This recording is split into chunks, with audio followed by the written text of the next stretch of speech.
بسم اللہ الرحمن الرحیم۔ السلام علیکم۔ ترجمہ قرآن میں آج انشاءاللہ ہم سورۃ النساء آیت نمبر 74 سے پڑھیں گے۔ اعوذ باللہ من الشیطان الرجیم۔ فلیقاتل، پس چاہیے کہ آپ قتال کریں، لڑائی کریں، فی سبیل اللہ، اللہ کے راستے میں۔ پچھلے سبق میں ہم نے پڑھا تھا منافقین کا رویہ کیا ہوتا ہے جنگ کے وقت، ٹھیک ہے۔ اگر پچھلا سبق نہیں سنا تو آپ اسے سن لیں، اور یوٹیوب چینل پر تمام اسباق پچھلے موجود ہیں، آپ وہاں سے سن سکتے ہیں۔ تو یہاں یہ کہا جا رہا ہے آپ صلی اللہ علیہ وسلم کو اللہ تعالیٰ نے اب حکم دیا کہ آپ لڑائی کریں اللہ کے راستے میں ان لوگوں سے یشرون، جنہوں نے بیچ دی الحیات الدنیا، دنیا کی زندگی، کہ جنہوں نے دنیا، اور شرا یشری اس کا معنی جو ہے بیچنا بھی ہوتا ہے اور خریدنا بھی ہوتا ہے۔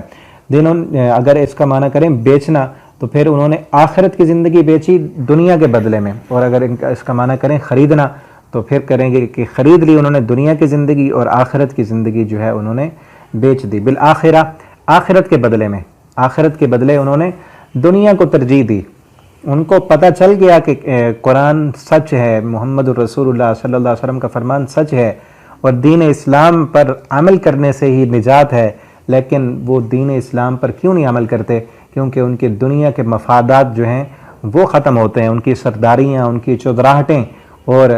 دنیا کے فائدے وہ ان کو نہیں ملتے، تو اس لیے انہوں نے ترجیح دی کہ ہمیں بس دنیا چاہیے۔ دنیا میں تو سرداری مل گئی نا، پیسہ مل گیا اور سب کچھ ہے، یہاں پر عیاشیاں ہیں،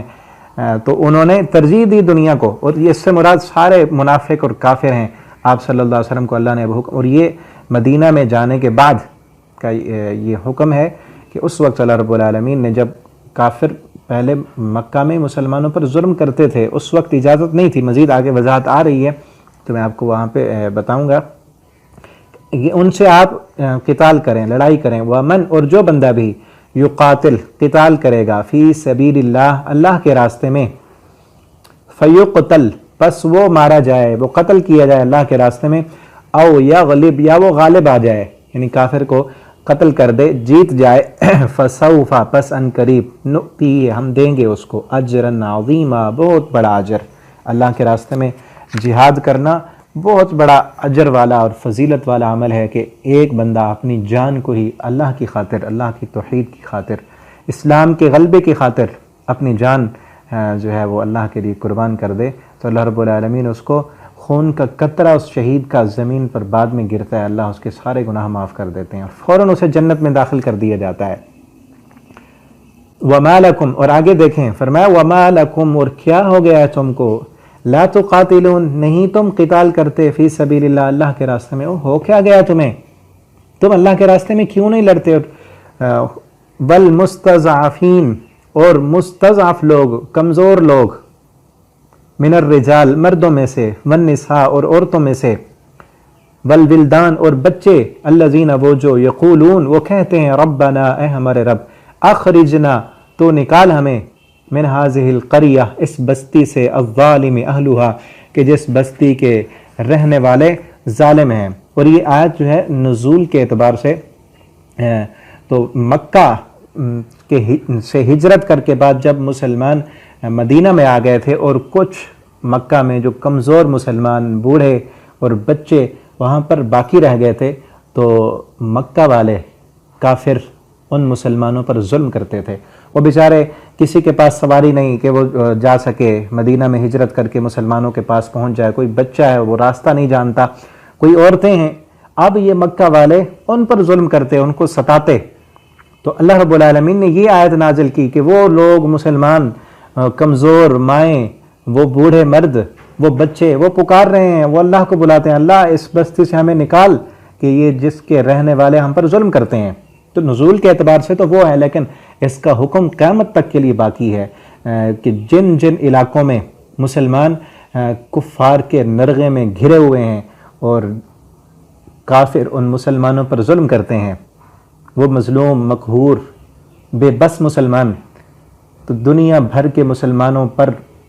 جن کے پاس اقتدار ہے، حکومت ہے، غلبہ ہے، ان پر فرض ہے کہ ان مسلمانوں کی مدد کریں اور ان کو کافروں کے غلبے اور نرغے سے نکالیں، یہ فرض ہے۔ اور جیسے اب موجودہ حالات میں کشمیر کی حالت ہے، برما کے حالات ہیں، فلسطین کے مسلمان ہیں، اور کئی علاقوں پر مسلمان جہاں پر کمزور ہیں، کافر ان پر غالب ہیں، ان پر ظلم ہوتا ہے، ستم ہوتا ہے، بیچارے عورتوں کی عزتیں تار تار کی جاتی ہیں، معصوم بچوں کو مارا جاتا ہے، کئی مسلمان بے گھر ہو جاتے ہیں۔ تو دنیا بھر کے حکمران مسلمان جن کے پاس اقتدار ہے، غلبہ ہے، فوج ہے، ایٹم ہے، ہتھیار ہیں، ان پر یہ فرض ہے کہ وہ ان مظلوم مقہور مسلمانوں کی مدد کریں۔ تو یہ وَاجْعَلْ لَنَا مِن لَّدُنْكَ، وہ مظلوم مسلمان جو پکار رہے ہیں اللہ کو، جو بلاتے ہیں اور کیا کہتے ہیں وَاجْعَلْ لَنَا، اور اللہ تو بنا ہمارے لیے مِن لَّدُنْكَ اپنی طرف سے وَلِيًّا، کوئی ولی ہمارا، کوئی دوست بنا دے ہمارا، کوئی مددگار بنا دے، کوئی بھیج ہماری طرف۔ وَاجْعَلْ لَنَا، اور اللہ تو بنا ہمارے لیے مِن لَّدُنْكَ اپنی طرف سے نصیرا، کوئی مددگار۔ تو ان کی مدد کرنا مسلمانوں پر فرض ہے۔ آگے دیکھیں الذین، وہ لوگ آمنوا جو ایمان لائے ہیں، ایمان والے تو وہ ہیں یقاتلون فی سبیل اللہ، وہ قتال کرتے ہیں اللہ کے راستے میں، والذین، اور وہ لوگ کفروا جنہوں نے کفر کیا، یقاتلون فی سبیل الطاغوت، وہ قتال کرتے ہیں طاغوت کے راستے میں، شیطان کے راستے میں وہ لڑائی کرتے ہیں۔ اللہ کہتے ہیں یہ تو دیکھو نا، وہ کافر بھی تو لڑنے کے لیے آ رہے ہیں، جان تو ان کی بھی ہے۔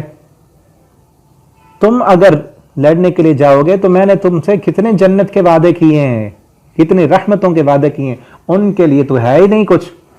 انہیں تو پتہ ہے نا۔ اب دیکھیں نا اس وقت ہماری پاکستان کی فوج جو ایمان والی، اسلام والی، ان کا ایک مشن تو ہے نا کہ ہم اگر اسلام کی خاطر لڑیں گے، غلبہ اسلام کے لیے لڑیں گے تو اللہ ہمیں جنت دے گا۔ اور دوسرے نمبر انڈیا کی جو فوج ہے، جو ہندو، جن کا عقیدہ ہی کوئی نہیں، کوئی مذہب ہی نہیں، نہ ہی ان کو ذہن میں یہ ہے کہ مرنے کے بعد اگر ہم نے جان دے دی تو ہمیں کچھ ملے گا، آگے نہیں ہے کچھ بھی۔ انہیں پتہ ہے ان کے اپنے مذہبی اختلافات اتنے بہت زیادہ ہیں، لیکن وہ بھی تو لڑ رہے ہیں نا، وہ بھی تو جان ہتھیلی پہ رکھے ہوئے ہیں، ان کو بھی تو پتہ ہے نا ہم نے مر جانا ہے، گولی آئی تو لگی تو ختم۔ لیکن کس لیے؟ وہ صرف اس دنیا کے پیسوں کے لیے کر رہے ہیں۔ اللہ فرماتے ہیں وہ کافر بھی تو لڑتے ہیں نا، وہ شیطان کے راستے میں لڑنے کے لیے اتنا باہر نکلے ہوئے ہیں۔ مومنو تمہیں کیا ہو گیا؟ خصوصاً کمزور مسلمانوں کو کہا جا رہا ہے، اس طرح آج کل ہمارا ایمان کمزور ہے۔ اللہ رب العالمین سے دعا ہے اللہ تعالیٰ دنیا بھر کے جو مظلوم مسلمان ہیں، اللہ رب العالمین جو طاقتور مسلمان ہیں، جن کے پاس اقتدار ہے، غلبہ ہے، فوج ہے، حکومت ہے، کنٹرول ہے، اللہ تعالیٰ ان کو توفیق دے کہ وہ مظلوم مسلمانوں کو کافروں کے ظلم سے نکال سکیں اور ان کی مدد کر سکیں۔ اور خصوصاً جتنے بھی میری بات سننے والے ہیں، آپ سب دعا کریں، میں بھی دعا کرتا ہوں اللہ رب العالمین ہمارے ملک پاکستان کو، کہ ہمارے پاس بہت کچھ ہے، اللہ کی ساری نعمتیں موجود ہیں، ہمارے پاس دنیا کی عظیم ترین فوج ہے، اسلحہ ہے، طاقت ہے، اور ہم یہ دعا کریں اللہ رب العالمین ہماری فوج کو اور ہمارے حکمرانوں کو مزید قوت، ایمانی قوت دیں، ایمانی غیرت دیں، اور اللہ رب العالمین ہمیں اس قابل بنائیں کہ دنیا کے جتنے بھی جہاں جہاں بھی مظلوم مسلمان ہیں ہم ان کی مدد کر سکیں، ہماری فوج وہاں پر جا کر ان کی مدد کر سکے اور کافروں کے نرغے سے انہیں نکال سکیں۔ اور سب سے پہلے نمبر پر ہمارا جو کشمیر ہے، اللہ رب العالمین کافروں کے قبضے سے ان کشمیری ہمارے مسلمان بھائیوں بہنوں کو نجات دیں، اور اللہ رب العالمین ہمارے فوج کو اس کا سبب بنا دیں۔ ہم صرف دعا ہی کر سکتے ہیں، ہم اللہ رب العالمین، مومن کا سب سے بڑا ہتھیار جو ہے وہ دعا ہے۔ اللہ تعالیٰ دنیا بھر کے مظلوم مسلمانوں کی مدد فرمائے، اور جتنے بھی ظالم، کافر، یہودی، ہندو، اللہ رب العالمین ان سب کو جو ہے عبرت کا نشان بنا دیں۔ فقاتلوا اولیاء الشیطان، پس وہ قتال کرتے ہیں جو دوست ہیں شیطان کے، ان کید الشیطان، بے شک تدبیریں شیطان کی کان ضعیفہ، وہ بہت کمزور ہیں۔ اللہ تعالیٰ کہتے ہیں شیطان کے جو راستے میں لڑتے ہیں نا، شیطان کی چالیں اور تدبیریں بڑی کمزور ہیں۔ مسلمانوں یہ مت سمجھنا کہ اگر کافروں کی فوج کے پاس ایٹم زیادہ ہے نا، اسلحہ زیادہ ہے، ان کی تعداد زیادہ ہے، تو اللہ فرماتے ہیں تمہارا ایمان جو ہے نا ان کے مقابلے میں، تمہارے ایمان کے مقابلے میں وہ کچھ بھی نہیں کر سکتی۔ ان کا اسلحہ زیادہ ہو، فوجیں زیادہ ہوں، ایٹم زیادہ ہو، ان کی تدبیریں زیادہ ہوں، ساری دنیا ان کے ساتھ کھڑی ہو، لیکن مومنو اگر تمہارا ایمان مضبوط ہے نا تو ان کی ساری چالیں جو ہے میں کمزور کر دوں گا۔ ٹھیک ہے نا، اللہ رب العالمین سے دعا ہے اللہ رب العالمین ہمیں قرآن کریم کو پڑھنے، سمجھنے اور اس کے مطابق اللہ رب العالمین ہر مسلمان کو اپنی زندگی بسر کرنے کی توفیق عطا فرمائیں۔ والسلام علیکم ورحمۃ اللہ۔